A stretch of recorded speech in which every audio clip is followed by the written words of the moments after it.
What time is it? Game time. What time is it? Game time. What time is it? Game time. What time is it? Let's go. Reverse. I'm going to the house.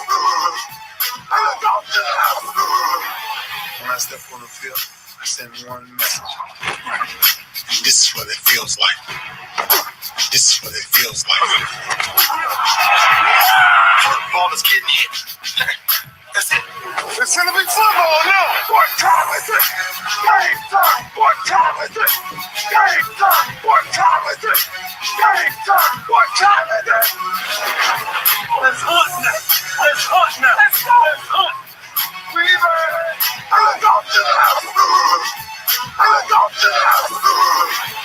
We're talking about the Jets like we're talking about the Saints. You know, all this trying to be the Miami Heat of football. Yeah. The bottom line is you got to buckle up the chin straps. It's embarrassing. Yeah. Don't disrespect the game like that. There's too much crying from him. He's a man. He can be a hit just like us. He's a man. You already make the big money. He's a man. I'm proud when you step on the field, man. That's who I am. When I step on the field, I send one message. This is what it feels like. Oh, my bad. Your bad don't work in my world. What time is it? Game time. What time is it? Game time. What time is it? Game time. What time is it? Let's go. Let's go, by God. Let's go. I'm going to the house. It's a wrap. Game over. No, the game is not over. It's just getting started right here on the lunch break on the legendary KYOK and the all-new 92.3 FM. I'm AJ Jones. It is our Media Monday.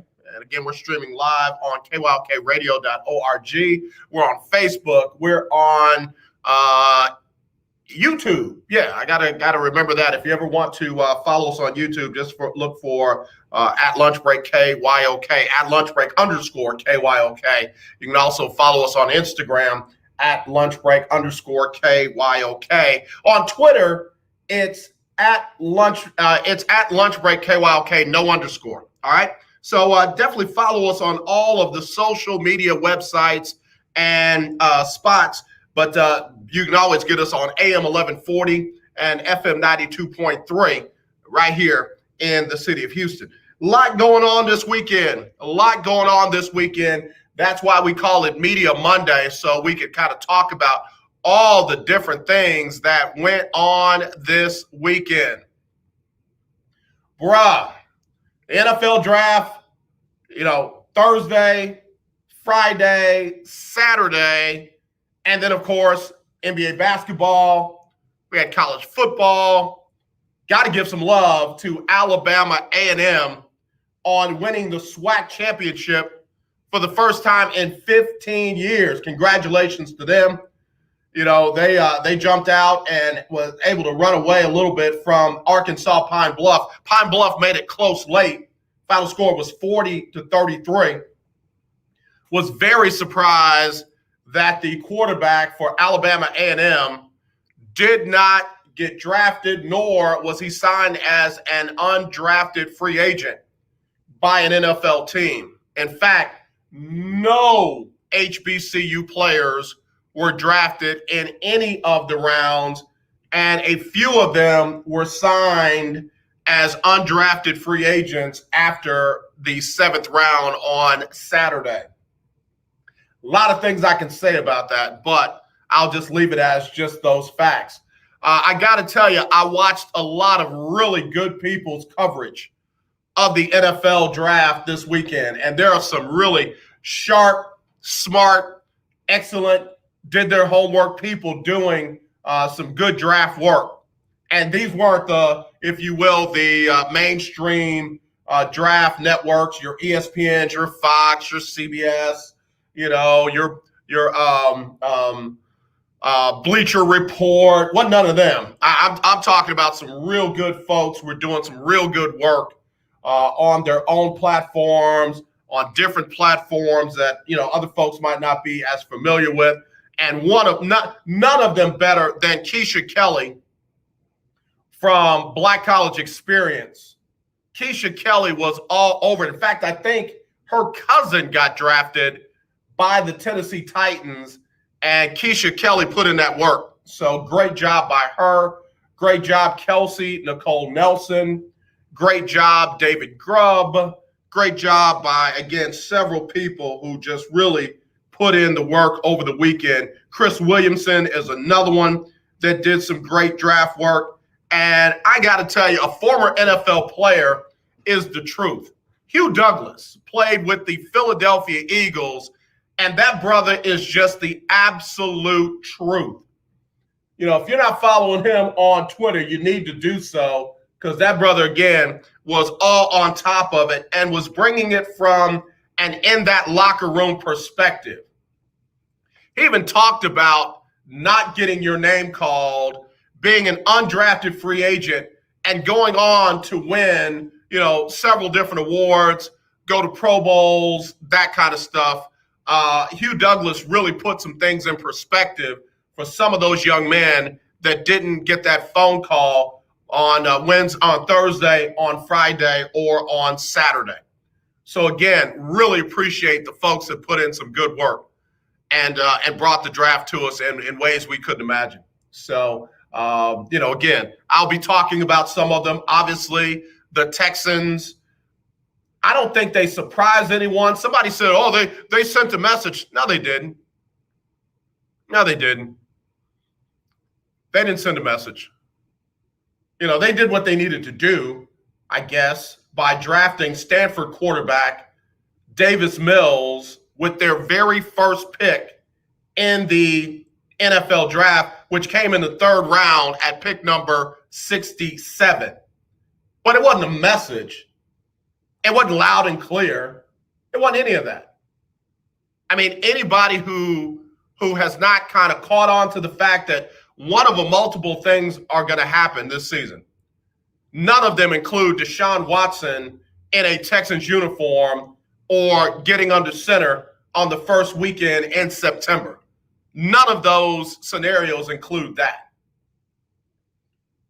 So, they got Tyrod Taylor.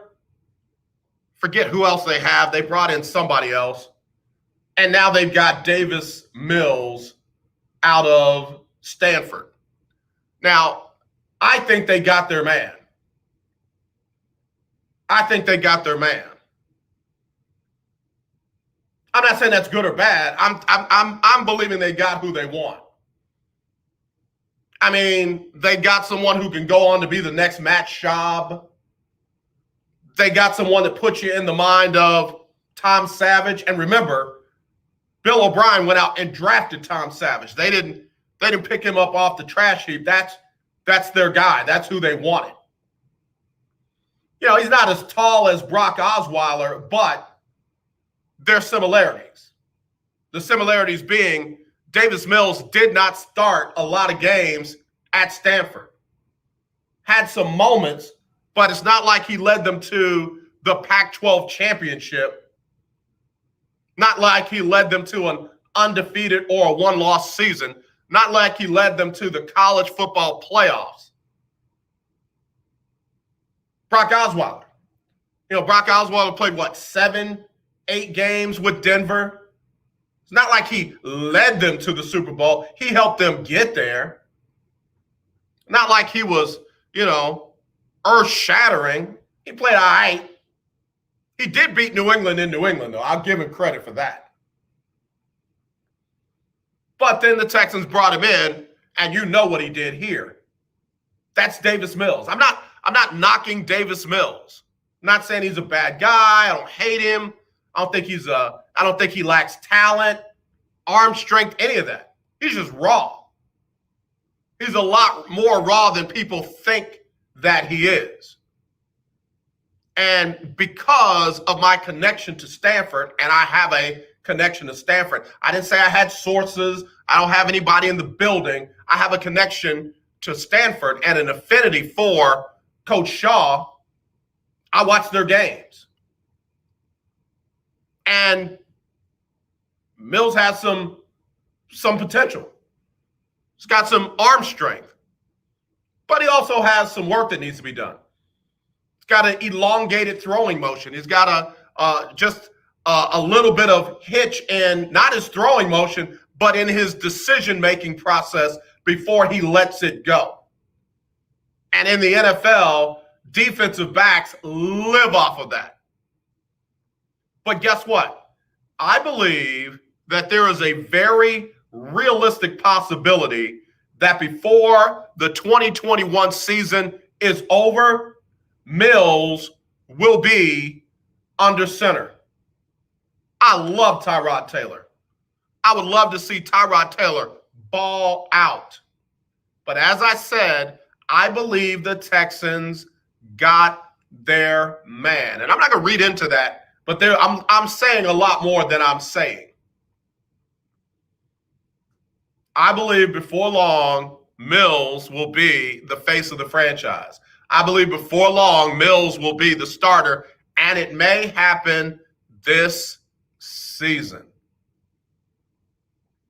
281-453-1000 if you want in. 281-453-1000 if you want to get in on the draft, especially for the Houston Texans.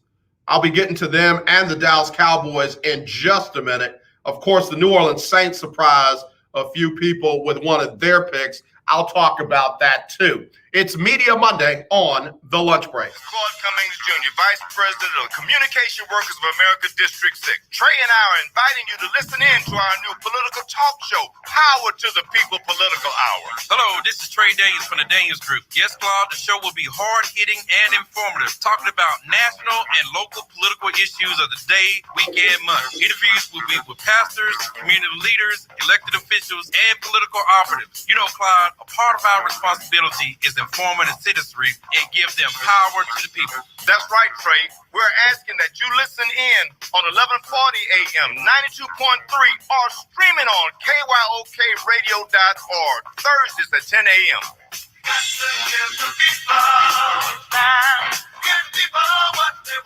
I'm Ben Tankett, and you are listening to The Lunch Break.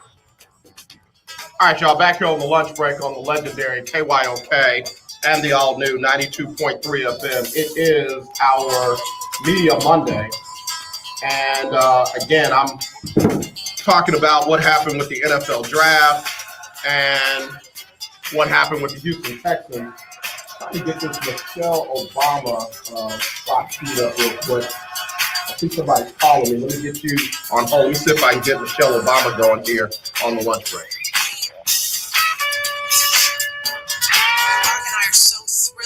Got our COVID-19 vaccine because this is a deadly disease and this vaccine will protect us from getting really sick.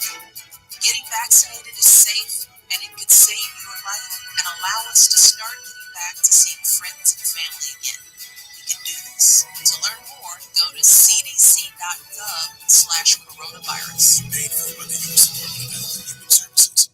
All right, there we go. I had to get that Michelle Obama in real quick. All right, somebody just called me. Let me go ahead and get to the phone line. Rodney DeWalt, you're right. At third round, number 67 pick, they went with the quarterback out of Stanford. Hello, you're live on the lunch break. Who's this? Brother AJ, lunch break, it's Ferdinand. Hey, Ferdinand, how you doing, brother? How was your weekend? Pretty good in yourself? Yeah, everything was good for me, man. Everything was real good. Well, that's great. That's always a good sign. AJ, when it comes to draft, you're very less likely to get drafted out of the HBCUs. Got great talent in those colleges. Been overlooked for decades and decades and decades. And so why you think, AJ, some of us go to our elite schools is because we want a chance to be able to get in the NFL. It's not because they just, crazy about those schools that they're going to. But if you're not going to get looked at, represented, for the HBCUs, then we have to do something different. So that's why we go to those schools. But, man, there's a lot of lost talent, overlooked talent when it comes to the black colleges, man. I mean, they're great, man. I can't say enough, AJ, about Eddie Robinson, man. You talking about a great talent, guy developed, people. And let me give you one name. At least Michael was able to come out of TSU. We thank God for that. We really, really thank God for that. So, but that's just one for a few, AJ. We need more. And so if the NFL going to continue to overlook that talent, then, like to say, is it Mr. Jones, AJ? Yeah. Yeah, Mr. Jones. Man, keep developing, keep something going for a summer league, because it's great talent out there. And Texas is a football state. I promise you, if they can get something together, it will be well represented, AJ. Yeah, Ferdinand, I got to tell you, given coronavirus last year, and them not having the ability to travel like they were able to do, it's almost like it gave them excuses not to do the work of going to these smaller schools and, of course, the HBCUs.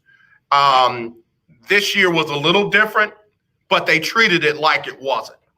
They treated it like it was the same thing. So they did. They stuck to, your Power Fives and your Group of Fives. And even when it came to signing free agents, you saw a lot of undrafted free agents. You saw a lot of teams stick with bigger schools. LSU had a bunch of players drafted. You had Alabama that had more players drafted than even played on the field. Wow. You know what I mean? So what were you looking at? High school film? Well, AJ, everything's still black and white, There's more than one college, AJ, that have great talent. Right. But when your eyes are just so set on the trees so that you can't really pay attention to the rest of the forest, that's what it's set on. Yeah. And so you overlook great talent because you want to. I can go to the Texans. You don't see nobody in the NFL but New England. Yeah, that's true. New England got the best coaches in the whole US of A. And it's just not that way. Yeah. We've seen the New England coaches come to Texas. What have they done? Yeah. Absolutely nothing. So why in the world do we continue to go and take Bill Belichick's leftovers and try to bring him and think we're going to win a championship? It doesn't work that way. Yeah. You have to find a different format. You got talent all through the United States of America if you scout well, but some things just never change. And I'm hoping that Deion, by him going to be a coach can definitely help, catapult some of that talent, out of the HBCUs. Yeah, I agree. And I don't like schools that just go and hire names. If the person can bring some coaching ability, if they can recruit, if they can do, more for the program than when they got it, then that's the right person for me, male or female. So when you look at what Deion is doing, not just in recruiting for the Jackson State, but for the financial benefit for the SWAC and for, the city of Jackson, Mississippi, I just, again, that's a good thing. I understand that Marshall Faulk is a candidate for the Southern job. If Marshall can't coach, if Marshall can't recruit, if Marshall can't make Southern better than what they were under Coach Odoms, then, they don't just need a former NFL player. I mean, Deion was a former NFL player. He didn't win the SWAC. Alabama A&M did. And guess what? They beat Jackson State. You got to have the person that can make everything better. I translate that into the draft picks. Just going with Power Five and Group of Five players, guess what that tells me? More of them have failed than the people that have come out of smaller schools like the SWAC, because you got more people in the Hall of Fame out of the SWAC than on average those folks out of the Power Fives and what have you. So when you put the numbers in perspective, you got some good talent down in those smaller conferences. Oh, absolutely, AJ. But they so gung ho and want to be in one conference. And when you were trying to win championships, you look for coaches that can scout talent, no matter where it is. If you're a part of any college and you got some great talent, I think that kid should have a chance of being drafted. Right. And you get a quarterback, AJ, that won a championship, he don't get drafted. He don't get a phone call, AJ. Come on, man. There's something wrong with that. Yeah. Yeah. I ain't gonna hold you, man. I just want to shed a little light, but I mean, I don't know. Maybe, hopefully, the pandemic will change some things to where things will be different going forward. But when you look for talent, pure talent, It's all over in every college. You just got to want to be a part of it. That's it. Yeah. What do you think of the pick of the Stanford kid at quarterback? And then the Texans also got a wide receiver, a tight end, a linebacker, and a defensive tackle. They didn't do anything to address that abysmal secondary. The Texans are not trying to win a championship, AJ. You have to realize Texas, they're just trying to keep it competitive. You know, they want to keep selling tickets. And I haven't seen the Texans really do anything great, man, in the last 5 or 10 years. You made some changes, but were they great changes? Were they championship changes? They haven't done it, and they're not trying to do it. You can't have a franchise quarterback running for his life with no protection. We've known in the NFL, if a team win a championship, that line is there. Dallas Cowboys won a championship because they had a strong line. New England won a championship because they had a strong line blocking for Brady. Brady could stay in the backfield for 20, 30 minutes.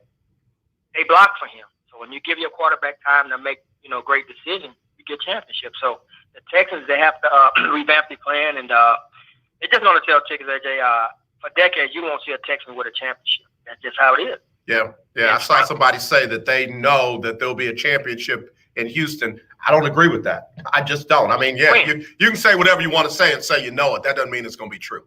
Ferdinand, appreciate you as always, brother.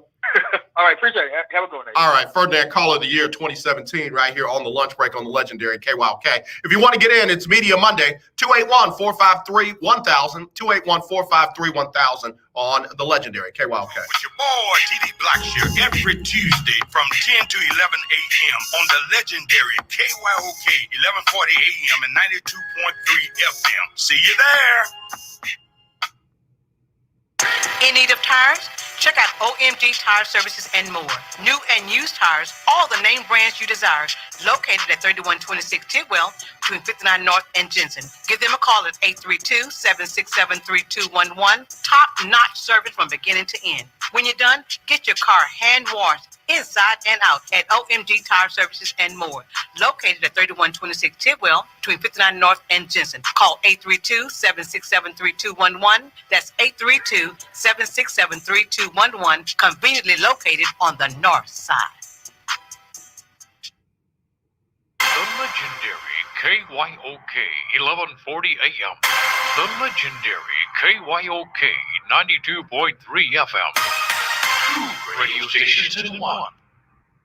The old way of living with diabetes is a pain. You've got to remember to do your testing, and you always need to be sticking your fingers. The new way to live your life with diabetes is with a continuous glucose monitor. You simply apply a discreet, easy-to-use sensor on your body, and it continuously monitors your glucose levels, helping you spend more time in range and freeing you from painful finger pricks. If you test your blood sugar at least 4 times per day and inject insulin at least 3 times per day, or use an insulin pump and have private insurance or Medicare, you might be eligible for a CGM with little or no cost to you. Call U.S. Medical Supply today for a free benefits check. We offer free shipping, 90-day supplies, and we bill Medicare or your insurance directly. Call now and say goodbye to finger pricks. 800-633-1378. 800-633-1378. 800-633-1378. That's 800-633-1378. Hi, I'm Larry Scott, host of the Not So Christian and Me Show. Join me Saturdays for great fun, interviews, music, and the latest news surrounding our world today. We are the show that cares to hear your voice and opinion with real conversation in a no judgment zone. So join me Saturdays from 1 to 2 p.m. on the Not So Christian and Me Show, right here on the legendary KYOK Radio, 1140 AM, and the all-new 92.3 FM and KYOKradio.org. This is Brian Courtney Wilson, and you're listening to The Lunch Break. All right, y'all, we're back here on the lunch break on the legendary KYOK and the all-new 92.3 FM. It is our Media Monday. And, I mean, there were a lot of things going on this weekend. So I'm ready to get to them. Y'all stay right there. Let me get this quick announcement from Michelle Obama.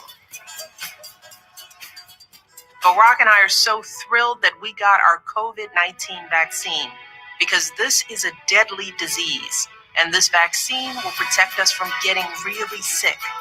Getting vaccinated is safe and it could save your life and allow us to start getting back to seeing friends and family again.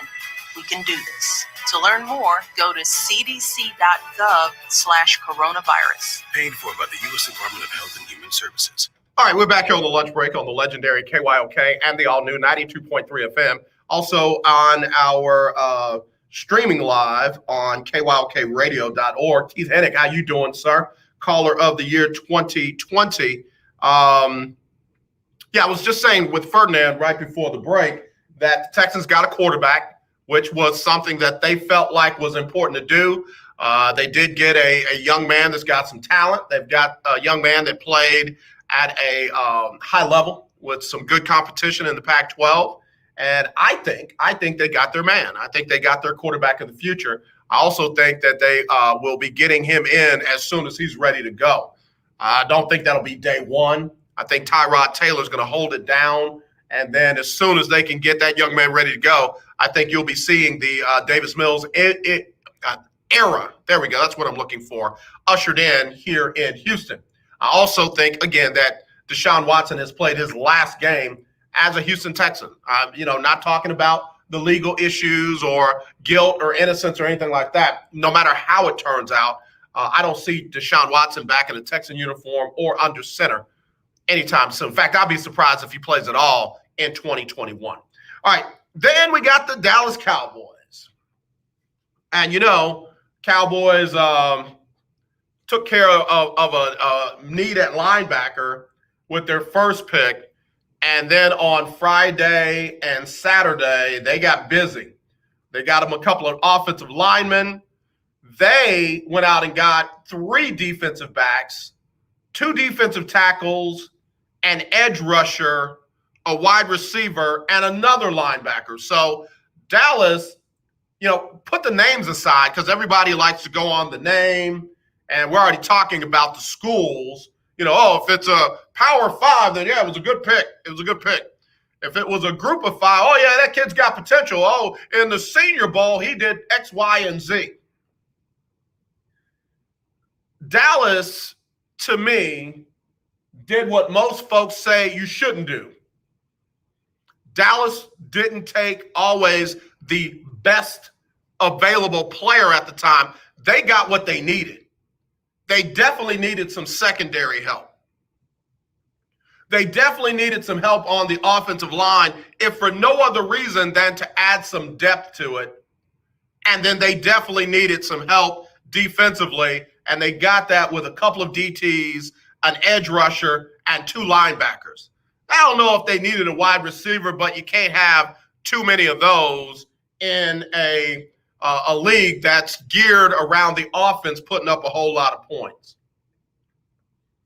I don't know how these players are going to pan out, but when you just look at what they had need-wise, Dallas walked away looking like they addressed some of their needs. Again, especially in the secondary. That game that Dallas played against Atlanta where Dak brought them all the way back, they weren't in trouble because Dak was playing well. They were in trouble because that secondary couldn't cover a bed. They were in trouble because that secondary couldn't cover a hole, let alone wide receivers for Atlanta. And by the way, Atlanta at that time wasn't an offensive juggernaut. So Cowboys got them some bodies. Who knows? 1 or 2 of these guys might pan out. And when you got yourself some covered DBs that can play, well, guess what? That makes your defensive front and your linebackers' job a little easier. And if they can get a little help edge-wise to go along with DeMarcus Lawrence, then guess what? Good deal. Good deal. I like the linebacker that they got out of Penn State, obviously, but they got him another one as well. So we'll see if any of those pan out. At least Dallas tried to take care of their needs. And then, of course, you had the New Orleans Saints, and they couldn't help themselves.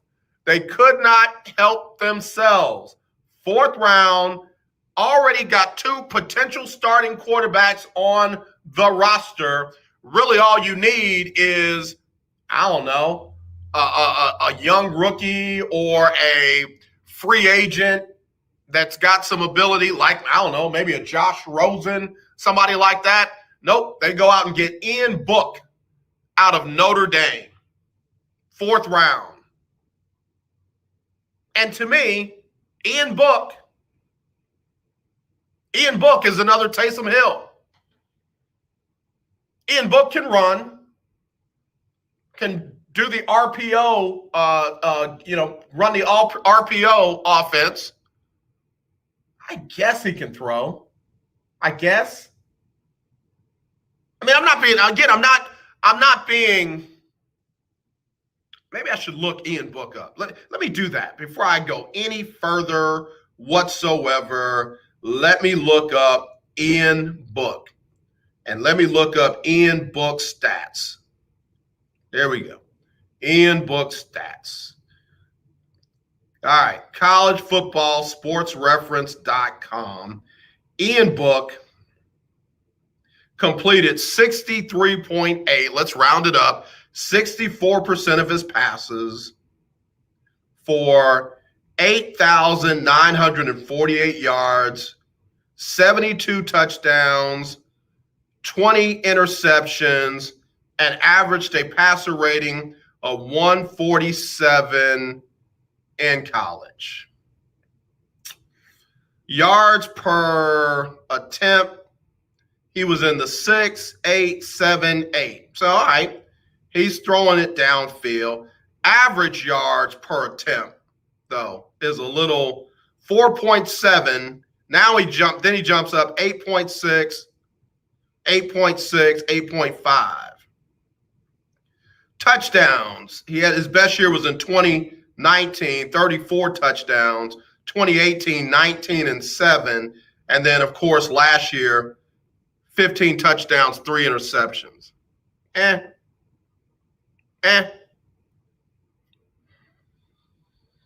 Okay. Ran the ball for 1,517 yards in his career and 17 touchdowns. So he may be a little bit more of a polished Taysom Hill. I don't see him playing running back like Taysom Hill does. I don't see him playing wide receiver like Taysom Hill does. I think he gives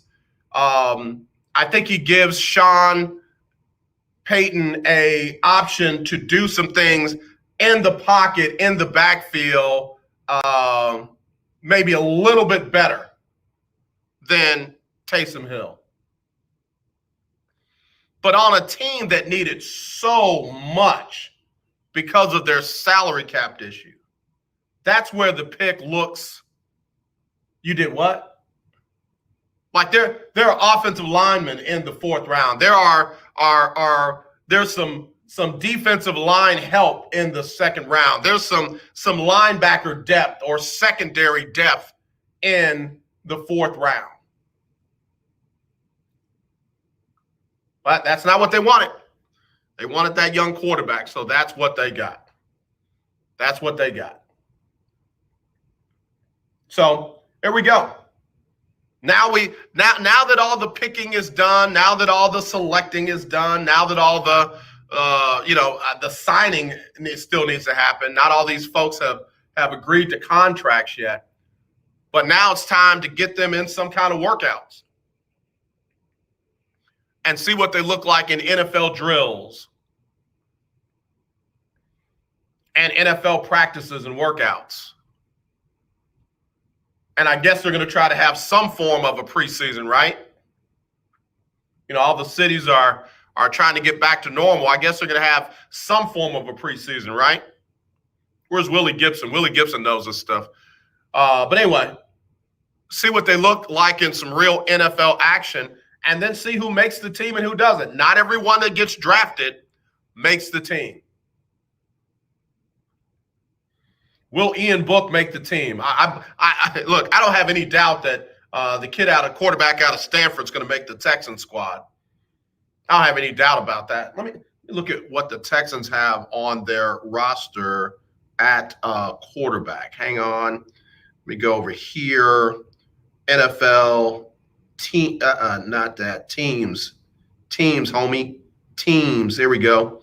Teams, Houston Texans, EFGHI, okay.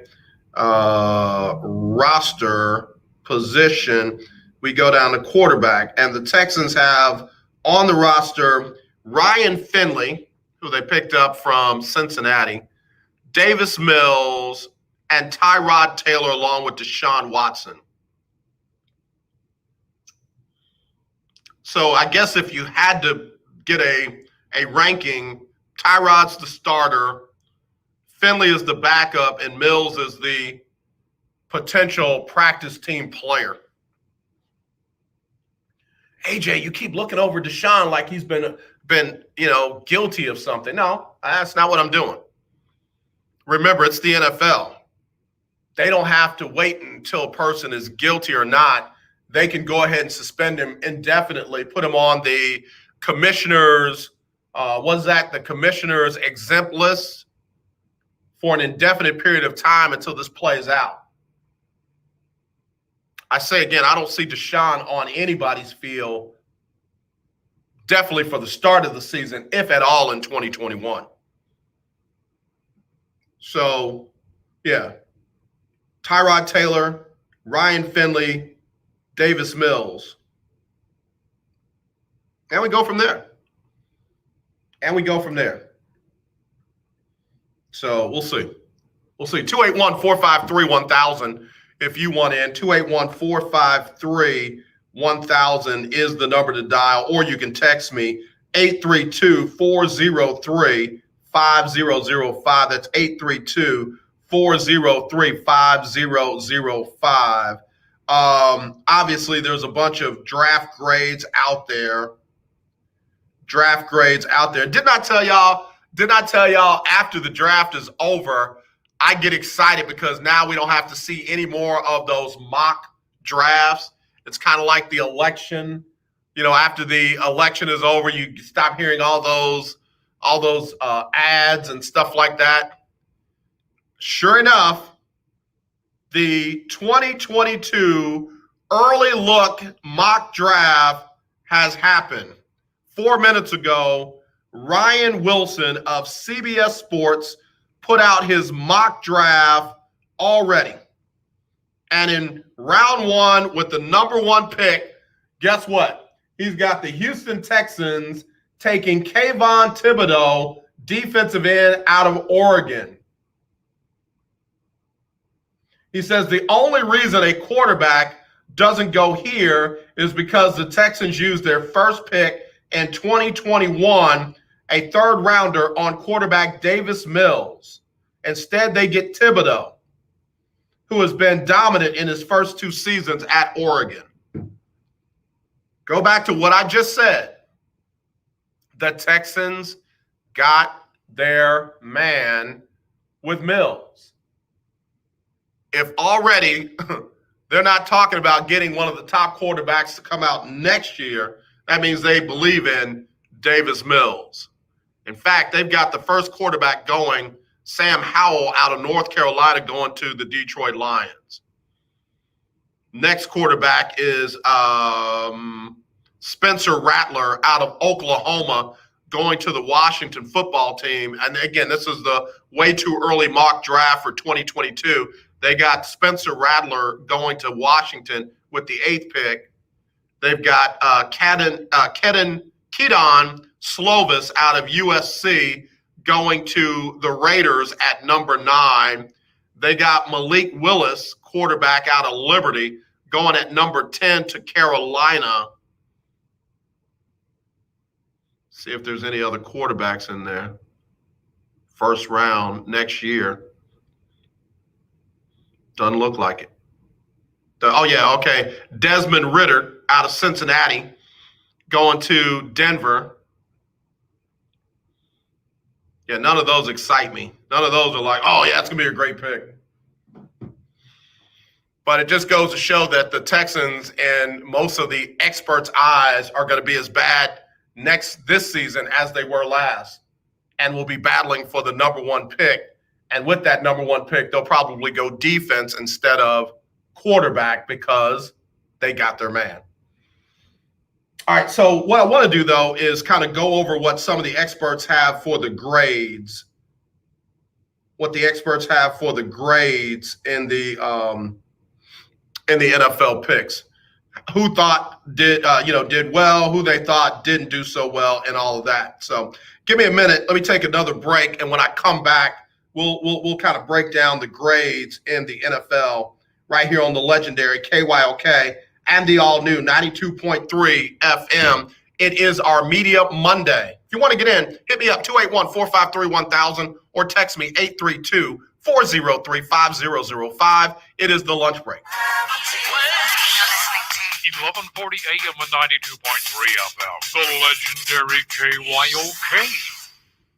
If your loved one has passed away due to COVID-19, pay close attention to this message. You could be entitled to a death benefit of over $300,000. The U.S. government has set up a fund to pay families relief if they've lost a loved one due to COVID-19.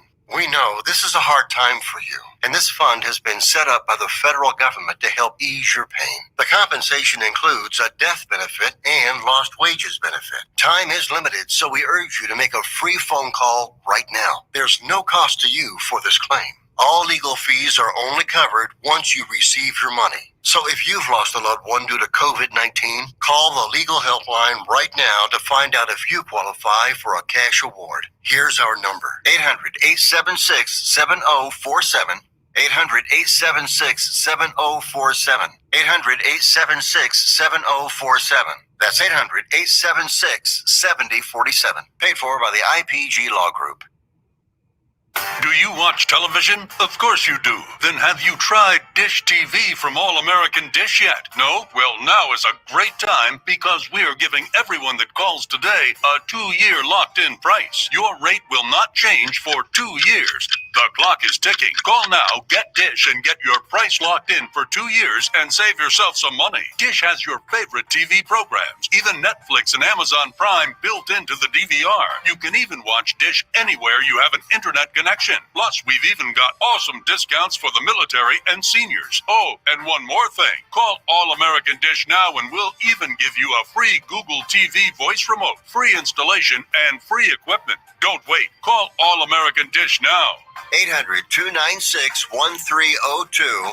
800-296-1302. 800-296-1302. That's 800-296-1302. We're living in a time. Hey everyone, it's Michelle Obama.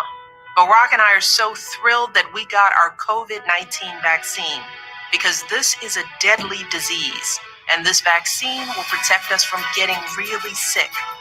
Getting vaccinated is safe, and it could save your life and allow us to start getting back to seeing friends and family again. We can do this. To learn more, go to cdc.gov/coronavirus. Paid for by the U.S. Department of Health and Human Services. Beautiful people, this is Major. This is why I love you on the lunch break. All right, y'all, back here on the lunch break on the legendary KYOK and the all-new 92.3 FM. I'm AJ Jones. It is our Media Monday, and already I've got folks kind of questioning, some of the picks and some of my comments. So let me go to some of these. DR, AJ, love the show. I was curious to see what you thought about the quarterback out of Stanford. I hear you saying he's the quarterback of the future. Do you really believe that? Yeah, I do. For a number of reasons. And again, I'm not talking race or anything like that. I'm just saying that if Mills can play and can go in and manage the offense that Tim Kelly gives him, it doesn't try to do too much, doesn't try to, overthink it or overdo it with his arm or legs or whatever, then I can see the Texans putting their trust in him as opposed to what they were doing before. You remember let's take the off-field stuff out of there. And again, I'm not minimizing it. Please, let me speak freely and just know my heart is for anyone who has been sexually assaulted, who has been abused, for them to get justice, for them to get their day in court, for them to not be minimized or made to feel less than. My heart is for that. But let me just talk, if I can. People weren't like over the top in love with Deshaun at quarterback. What were they starting to say? And I believe it was because of Bill O'Brien, but what were they starting to say? He holds the ball too long. Oh, he's got to learn how to throw it away and, live to fight another day.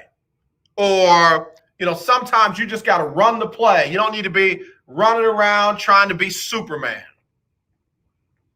Oh, he's too flashy. He's too, he's always trying to make big plays. There were a lot of knocks on Deshaun in spite of all the great things that he was doing athletically, statistically, games that he was keeping them in.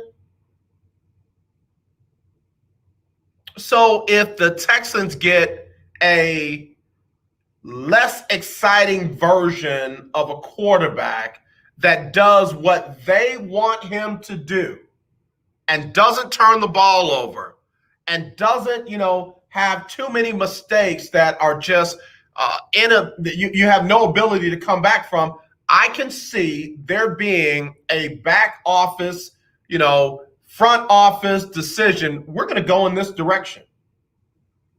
It's not the first time that it's happened.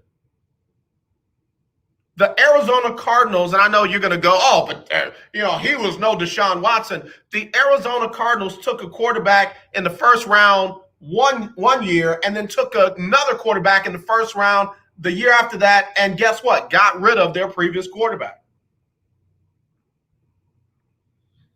Other teams have moved on from their starting quarterback.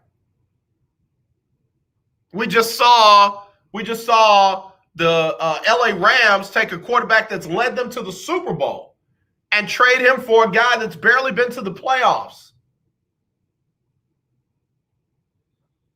We saw San Francisco bring in a guy and after 5 games give him a ton of money and he led them to a Super Bowl, and now the guy is almost out of the door. Football front offices are funny when it comes to that. Quarterback play is one of those, what have you done for me lately? Sometimes teams make decisions to go in a different direction, even if it doesn't look like it's the best direction. Sometimes they just want somebody to run their offense, manage the game. The Texans aren't one of those teams with such a dominant defense that they could win with a guy like, Trent Dilfer or, Brad Johnson. They're not that. They're trying to fix it on every single level, at every position. And oh yeah, by the way, the quarterback position is one of them. All the off-field stuff aside, the quarterback position is another one that the Texans are looking to fix. I believe when you got a person in there like Jack Easterby, you got a guy in there from New England with that culture. What does New England do? They ride the wave while it's hot, and before that person costs them too much money, what do? They get rid of them.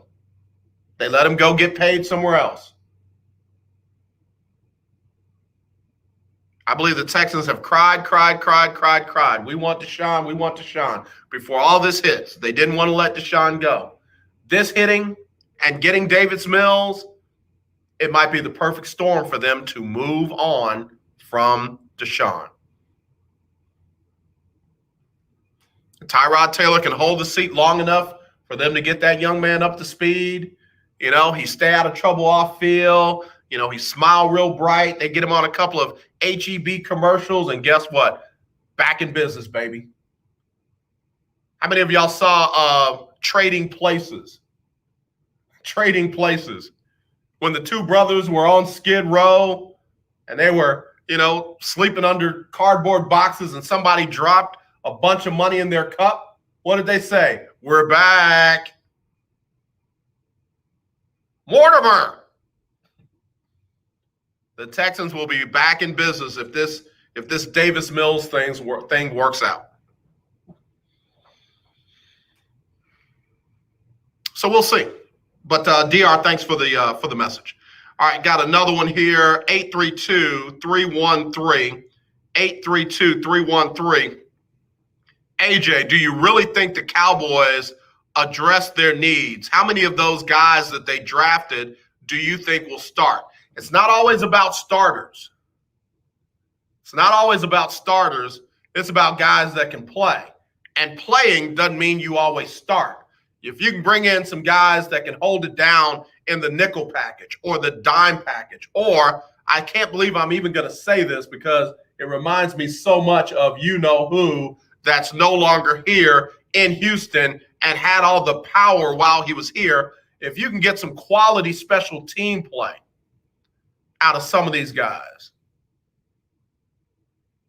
and they can hold it down at defensive back or fill in at offensive line or be a specialist on defense or give you some pressure on the edge so that DeMarcus Lawrence doesn't have to be double teamed every time, or they can run that linebacker spot and stay healthy, unlike Sean Lee, or cover their spot and not get too far out of position like Leighton Vander Esch. Yeah, I think that they really did handle some of their needs. All of that, though, is predicated on one thing: Dak Prescott. How healthy is he going to be when he comes back? And then number two, how is he going to handle, another year of Mike McCarthy and that offensive scheme? Is Mike Smith going to be able to fix the defense for the Cowboys? Those are all things that, no matter who they have, you got a healthy Dak Prescott, you got a better defensive scheme than what they had last year. Guess what?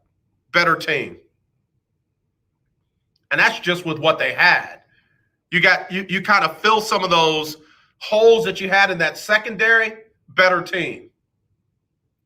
I don't know if any of these offensive linemen can play, but man, if they can add that to what they picked up in free agency, better team. Good question, though. All right, 832-432. AJ, I think the Saints are in trouble. Yeah, the Saints were in trouble when their salary cap issue got real. I mean, they started dumping players that they needed. They started dumping players that, had them one game away from a Super Bowl. And they didn't fill them with players that could automatically step into those roles.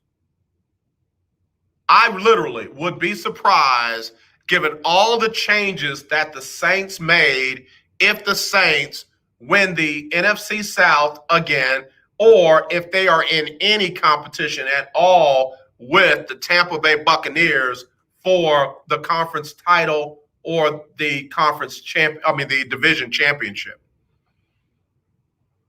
I'm serious about that. Too many question marks. Too many questions. I mean, seriously, the Saints unloaded a lot. So we'll see where they go from there. Good question, though. GF, hey GF. GF says, AJ, what about the Steelers? I keep hearing everybody say that they did not have a good draft. Let me go over to the Steelers draft because that's a very good question, GF. And, I got an appreciation for the Steelers as well. But let me go over to them. Let me go over to the Pittsburgh Steelers, and I'll see if I can kind of tell you why people don't feel like they had a good draft. Let's look at the players that they took and when they took them, and I'll give you the grades that they were given. Very first round, 24th pick, they went running back out of Alabama, Najee Harris, who is a stud. I mean, I don't know if he's Derrick Henry, but he is a stud. And instead of them giving that as a good pick, they gave him a C. They gave it as a C because they really don't think that running backs in the first round are a good value pick. Like, they really feel like you can find a good running back in the third round or later rounds in the draft, and that round should have been used, that pick should have been used for offensive players, like an offensive lineman, where, the Steelers really, they got to get somebody who can give Ben Roethlisberger more time. So that right there is one of the main reasons why the Steelers, right off the bat, if Najee Harris turns out to be any fraction of what his predecessor was at Alabama, Derrick Henry, then all of the pundits and the experts will look real crazy. Like, that'll turn out to be a good pick because that takes pressure off the quarterback getting sacked. Rarely does a quarterback get sacked when he hands off the ball to a good running back. Let me take a break, get Sybil Wilkes on here. We'll be right back right after this on the lunch break. It's Sybil Wilkes with What You Need to Know. Today, family and friends will remember Andrew Brown Jr. as the nation will learn more about the black man shot to death by a North Carolina County Sheriff's deputies. The celebration of Andrew's life is a necessary step in the grieving process, but as many are likely to mention during today's funeral, the real work lies ahead. As Reverend Al Sharpton and others come together today to comfort his family, may they also be comforted by the fact that justice in the form of real systemic change will come to their loved one and to a nation of people living in fear that any one of us could be next. The Biden administration is urging Americans in India to leave the country as it plans to restrict travel between the U.S. and India beginning tomorrow, May 4th. India set another daily global record of new infections Saturday with more than 400,000 new cases. The U.S. and other countries are sending aid supplies to India, including rapid tests, N95 masks, and vaccines. I'm Sybil Wilkes. Be informed, be empowered. This is Brian Courtney Wilson, and you're listening to The Lunch Break. All right, y'all, back here on the lunch break on the legendary KYOK, all new 92.3 FM. I'm AJ Jones. It is our Media Monday. I just got the question on why I think the Pittsburgh Steelers draft, they're saying that it wasn't a good draft. Well, the next pick in the second round, the Steelers got a tight end. And again, you need offensive line help.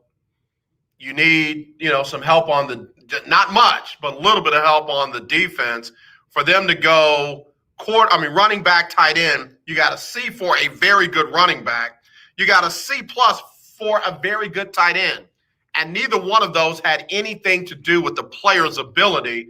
They just have to do with when the organization took them in their draft selections. Because watch this.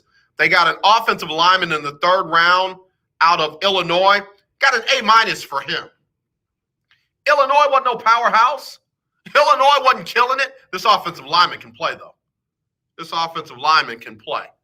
So they got an A- for selecting Kendrick Green out of Illinois in the third round. Then in the fourth round, guess what they took? An offensive lineman out of A&M, Dan Moore Jr. Guess what they got for him?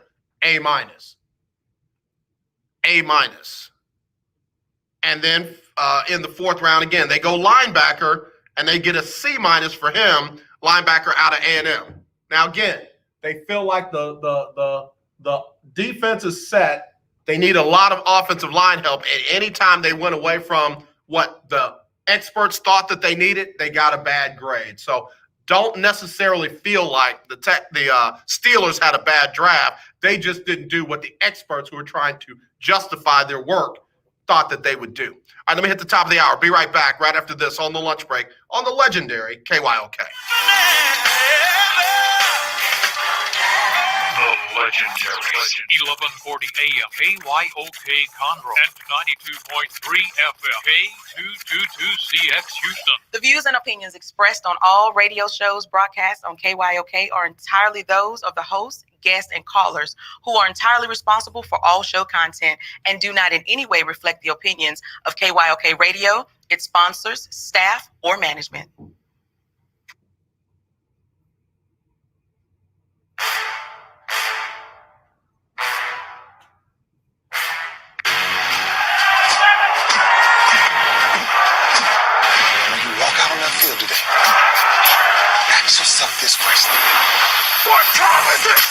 Game time. What time is it? Game time. What time is it? Game time. What time is it? Let's go. We made it. We made it. We made it. We made it. I'm going to the house. I'm going to the house.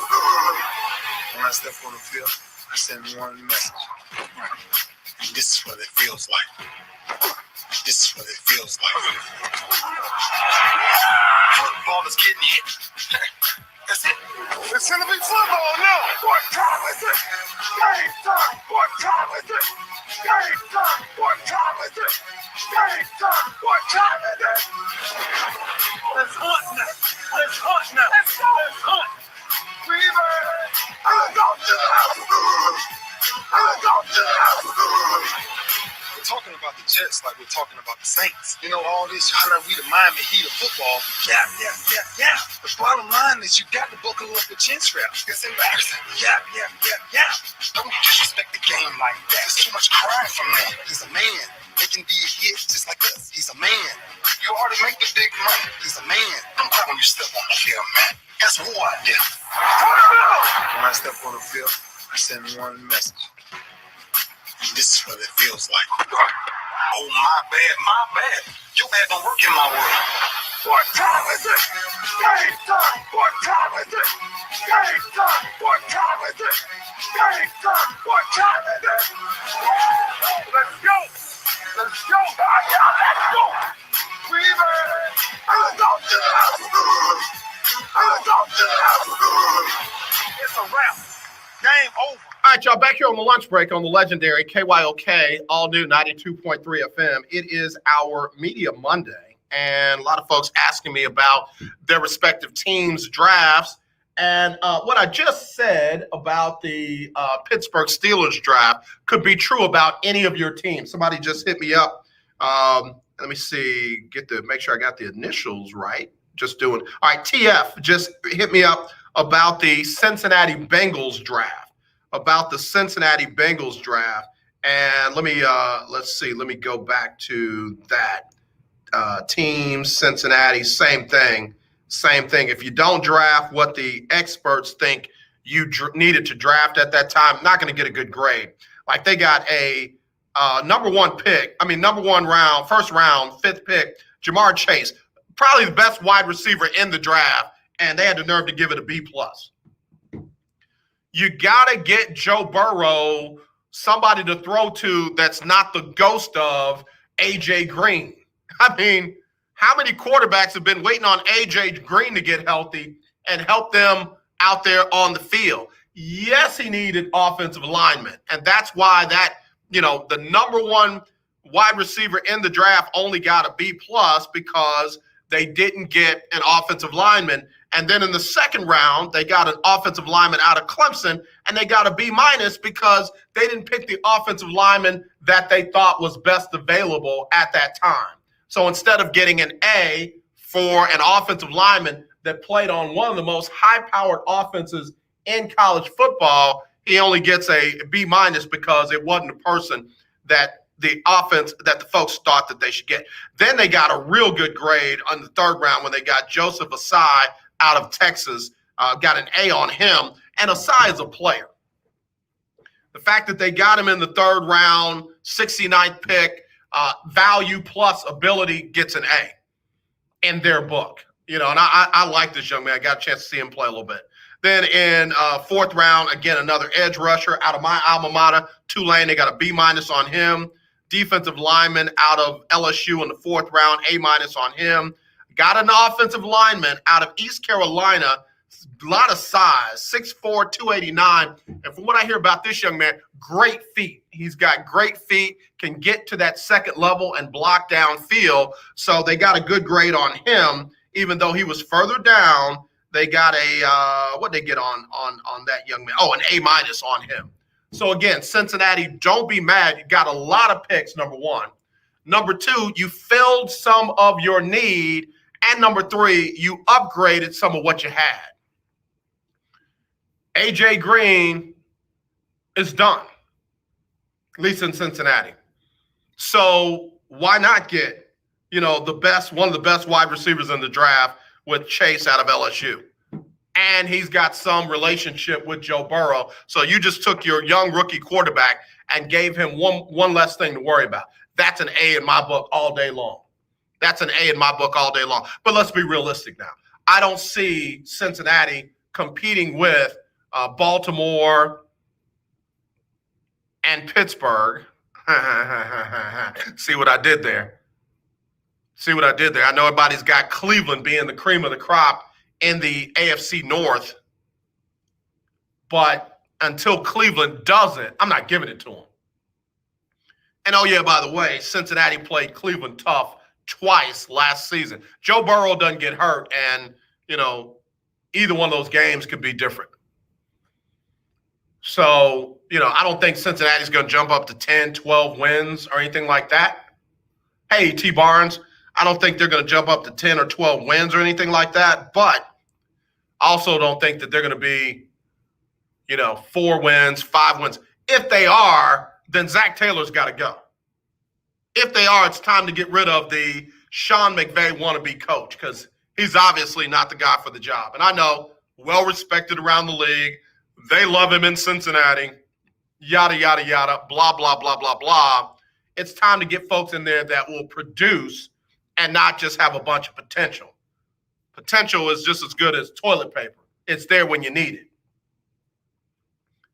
Hadn't done anything, just hanging on the roll.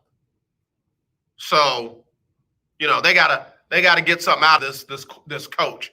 He's got some players now. He's got some young, exciting players. Now let's see what they have. That being said, man, I love what the Philadelphia Eagles did in the draft.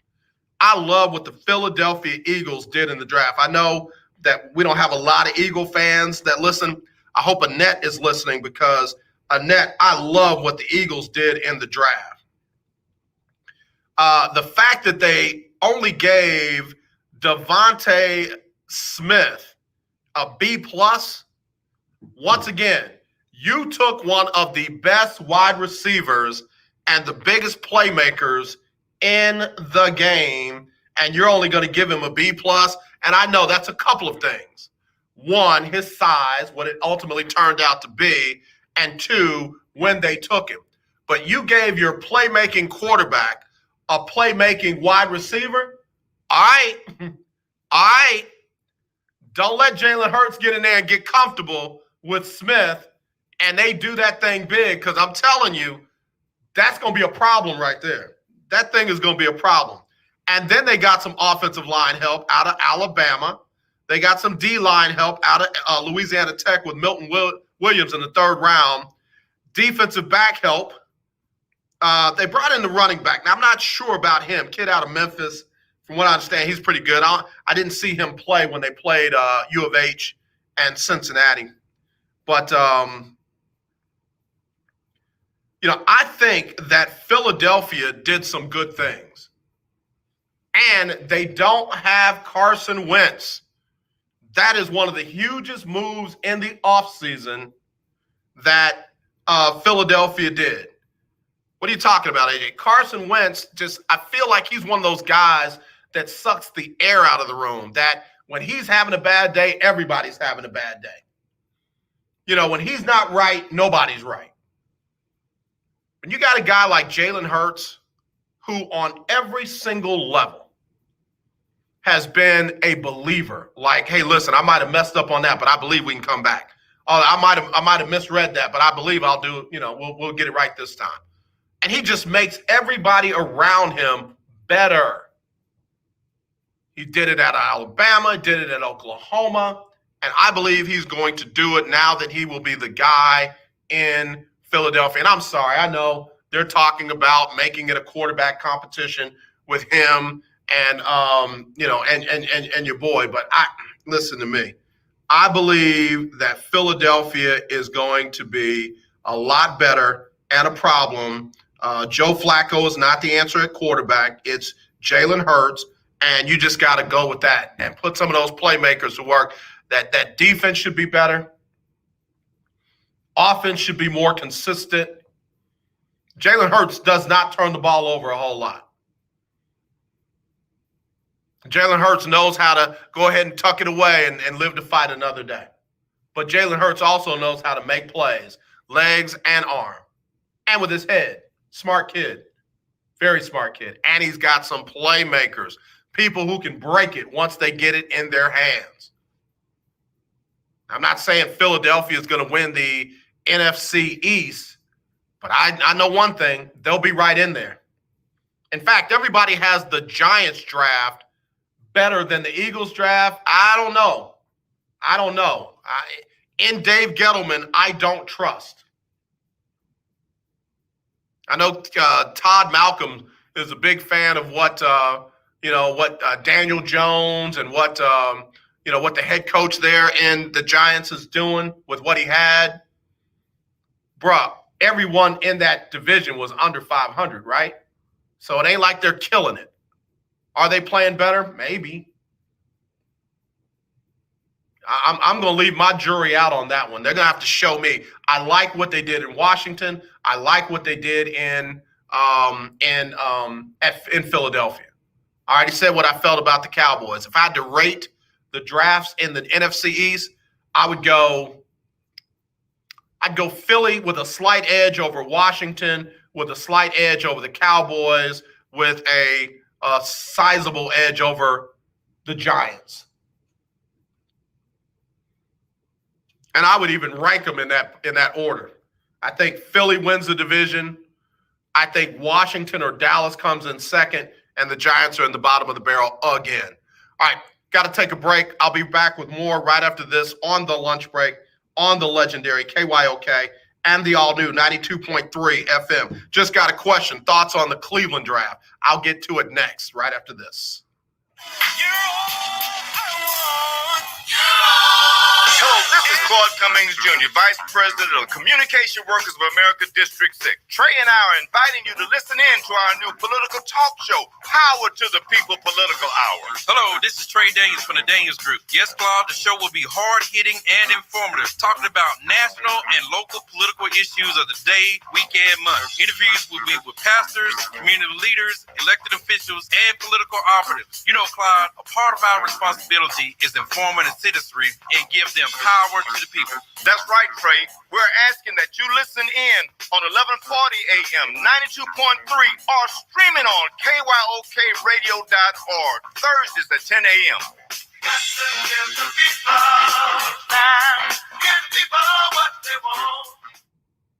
The legendary KYOK 1140 AM and 92.3 FM. The legend continues.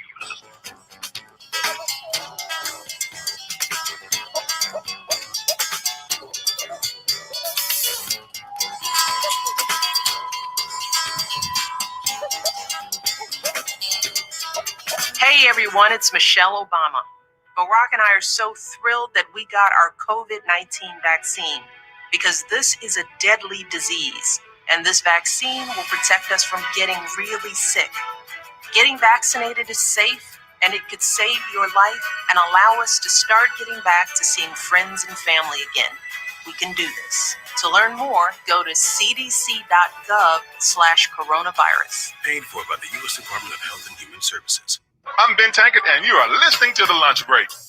All right, y'all, back here on the lunch break on the legendary KYOK. All eyes on the legendary KYOK, AM 1140, 92.3 FM, streaming live on KYOKradio.org. It's Media Monday. And let's see, I just got somebody ask me about the Cleveland draft, but I had somebody that took exception with what I just said. So AH. Man, don't be hating on them Giants. You're going to be mad when they win the division, as they almost did last year if it had not been for Doug Peterson. Let me just say this real quick. AH, I know who you are, and I appreciate you always listening and, kind of getting in where you fit in, brother. I appreciate you. And, again, keep up the good work where you are doing your thing. Listen, anytime you got to depend on another team to do something so that you can get into the playoffs, that means you ain't handled your business. That means you haven't handled your business. When you got to have another team win or another team win by a certain amount and all that kind of stuff, that means you haven't handled your business. So better They did better, but let's not be fooled. All of them were under 500. It was everybody's division to win, and nobody stepped up and did it but Washington. And like Willie and David Grubb said on Friday, and then Washington turned around and gave Tampa Bay the toughest game of their playoff run, their Super Bowl run. So I get it. I mean, yeah, if Peterson hadn't pulled Jalen Hurts out and put in whatever that was he put in. What was the guy's name they put in at quarterback? That was atrocious. But Giants fans didn't handle their business. Giants team, organization didn't handle their business. So hey, listen, they might hit the ground running. I don't know. Daniel Jones, I'm not sold on him yet. I'm just saying. Yes, he has played better than I thought he would.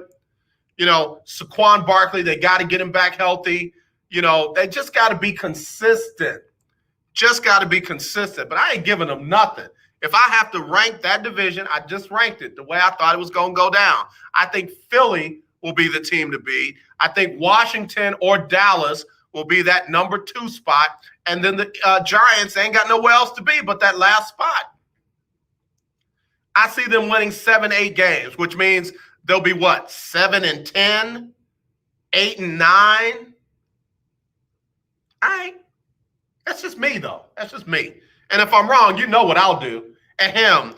I'm about to read a prepared statement. I was wrong about the New York City Giants that play in New Jersey, and I wanted to admit it. I will not take any further questions. Thank you.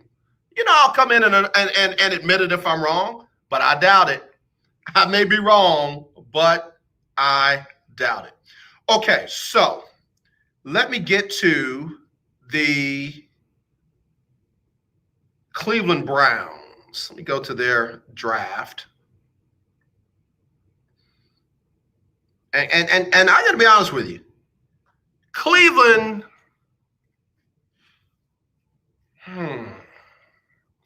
Cleveland probably got it more right than anybody else in the AFC North. But I feel like the other teams like Pittsburgh and like Cincinnati and even Baltimore got slighted because they didn't pick who the majority of the draft experts thought that they should have picked at those particular picks. I'm not slighting anybody else's work, but y'all know that's how it goes. It's kind of like the 5-star athlete. You 5-star, if we get a chance to like you and you come to our stuff and you make yourself available to your stars go higher. Cleveland getting Newsom in the first round out of Northwestern. That ain't a sexy pick. You cannot tell me that at number 1, first round, 26, that Greg Newsom, the second, was the best cornerback on the board.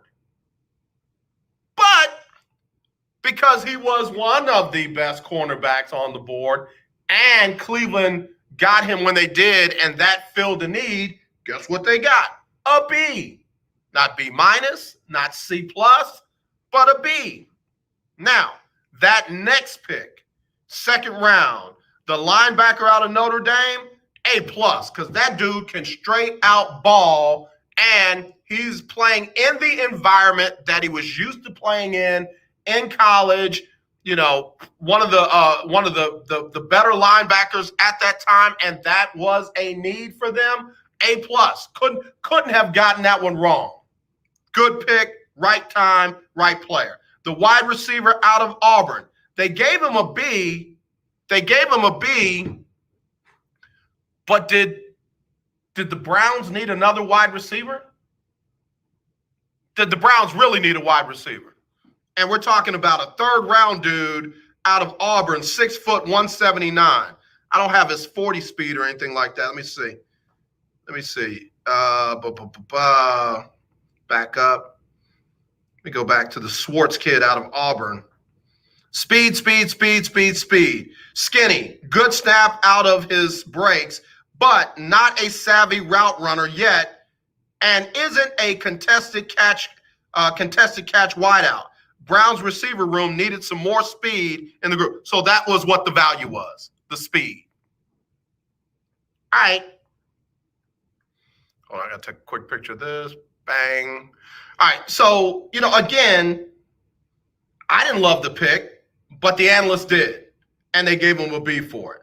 Now, that fourth round, offensive line help, and they got another young man from the area off of a pretty good team, a group of 5 school that really should have been in the college football playoffs. And I'm talking about the offensive lineman, James Hudson, out of Cincinnati. Now, the young man has great size, 6'5", 315, 310 pounds, somewhere in there. And he's really aggressive, very good with his hands. He's not one of those passive linemen where he lets you bring the attack to him.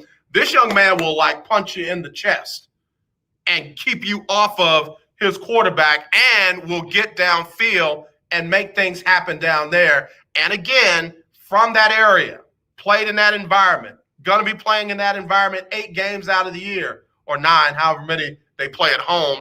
So, yes, sir, good pick. What'd they get on him? A-. I agree with that.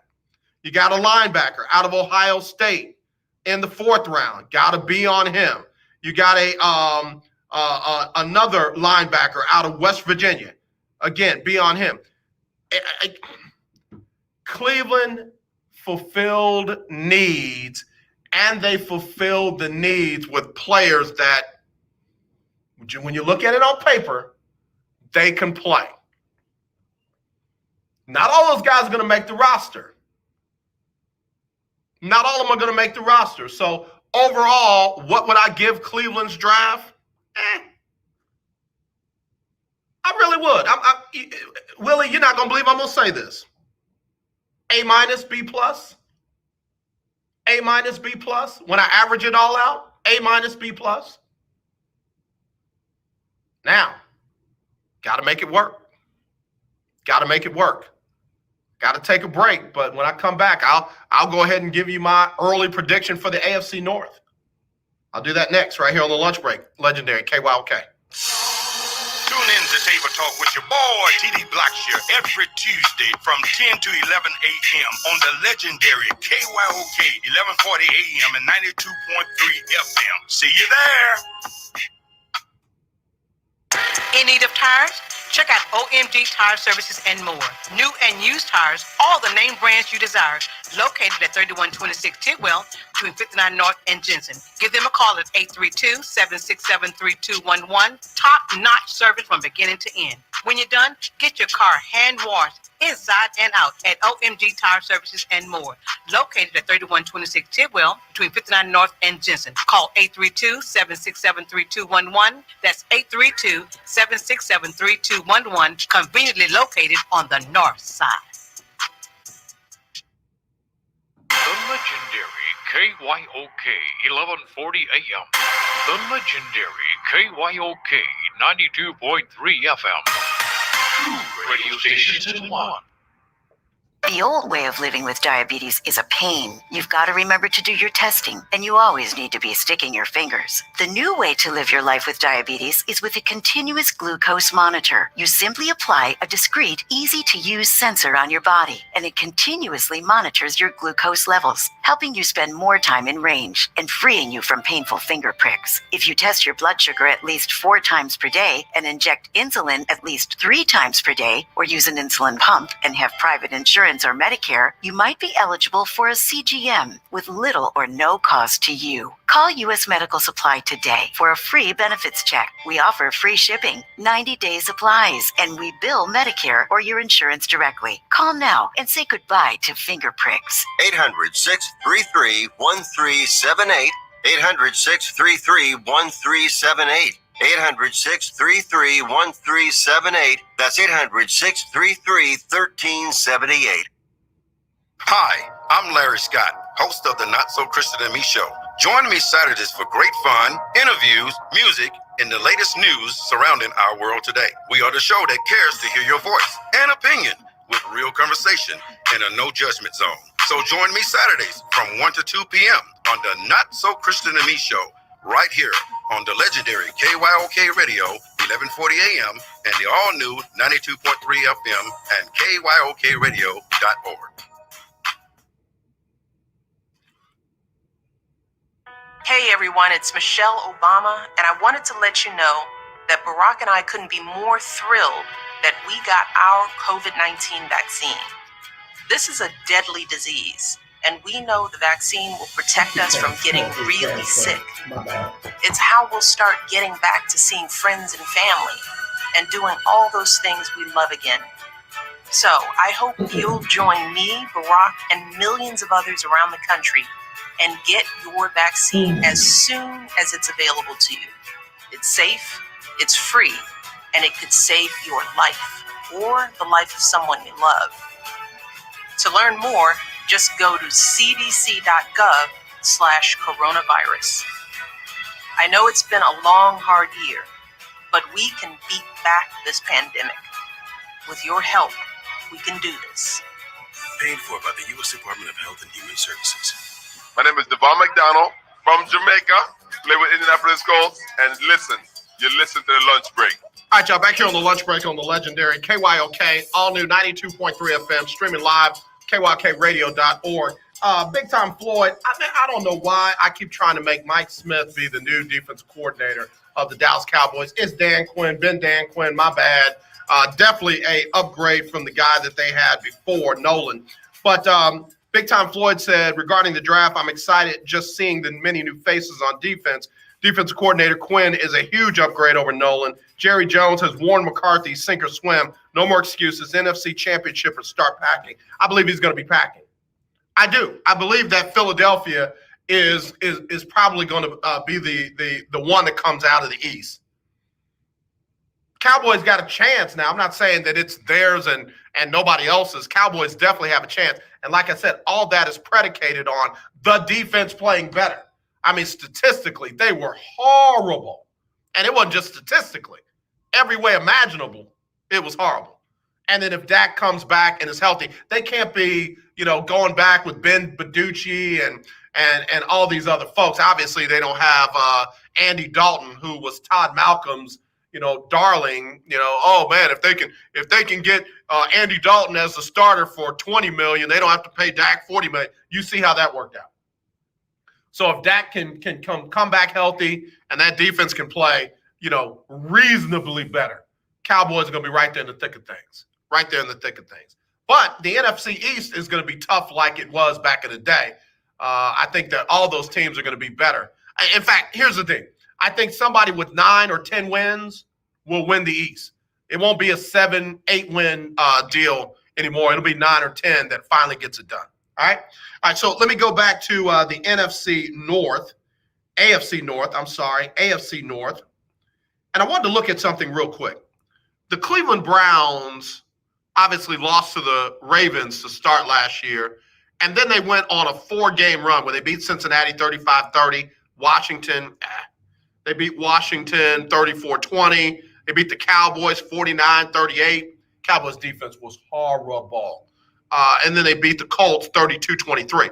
And then they lost to the Steelers, bad, 38-7. Beat the Bengals again, 37-34, another close one. And then they lost to the Raiders. Had their bye week. They beat the Texans in a game the Texans should have won.